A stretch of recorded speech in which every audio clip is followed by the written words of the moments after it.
I wanted to talk to you about how to diversify your diet.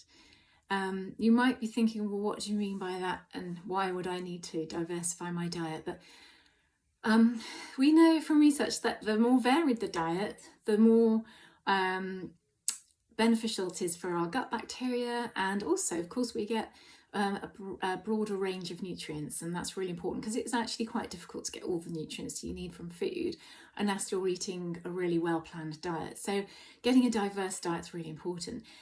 You've probably heard actually about diversifying your diet in terms of colour and plants and things like that. So some people refer to plant points. I don't like anything with the word points in because I don't want to feel like I'm at school.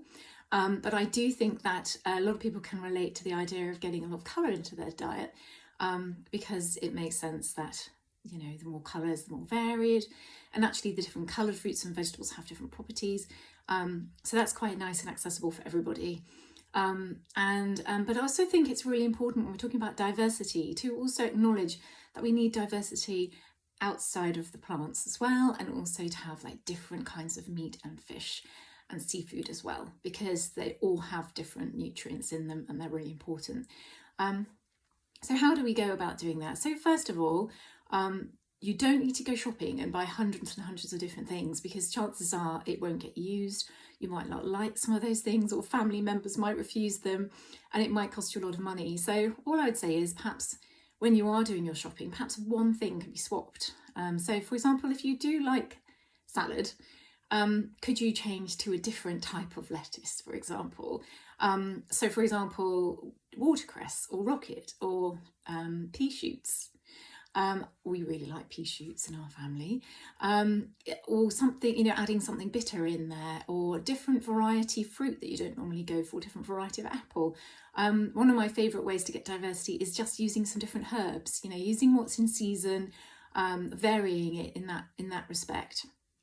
Trying some different spices is a really good way of doing things. So it might be that you have similar things to eat each week, like me and feta, and to vary it you can use different spices. So this week I had some roasted cauliflower and I used lots of different spices on the cauliflower. So when I mixed it in with my usual feta and sweet potato salad, it had completely different flavour, and the actual spices themselves have different nutrients in them, so that's a good way. But if you think, oh, if you're stuck as well in terms of like eating the same fish and meat and things every week, maybe consider trying something different to normal.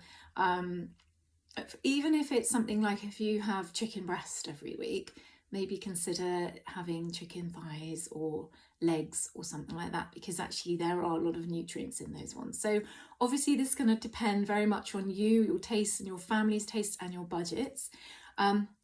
But when it comes to variety, it really is something to aim for in terms of how, you know, improving the diet. Variety is really what we're looking for. So colours of fruits and vegetables, adding herbs and spices. Also, you can add things like fermented foods. So I'm a big fan of sauerkraut and fermented vegetables. So that's another way of adding in a bit of diversity, to add something like that into your food, and also having different styles of them and things like that. And lastly, different meat, fish. And if you don't eat meat and fish but you eat cheese, different varieties of cheese. Hope you found that helpful.